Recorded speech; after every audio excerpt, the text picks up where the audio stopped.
the most deadly disaster that happens across the world globally is heat.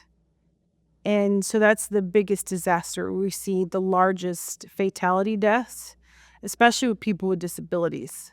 And I know heat can be very ambiguous and very indeterminate, and it's not something you can physically see on the news, right? Not like a hurricane or a tornado, but we see the biggest impacts, especially amongst the disability community, continually with just extreme exaggerated heat risk. And so I will say we have, my daughter again has Down syndrome and she has trouble managing her internal temperatures. And so we have to be very, very careful about what type of environments she's in because extreme heat is very, very deadly. If you have trouble, like a spinal cord injury and you have kind of difficulty regulating your body temperature. But in this last heat wave, actually, very recently, we broke records in Las Vegas. We got to 120 degrees.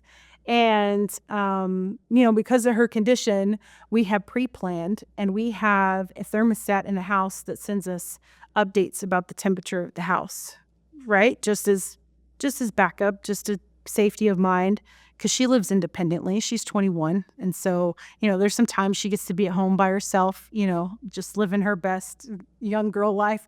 And the power went out and it sent me an alarm first, right, to let me know that the temperature had increased. I monitored a little bit. It went back up again. And, then we were able to activate our support network. But if we didn't have that backup system in place, she doesn't have the capacity to call me and tell me she's getting hot.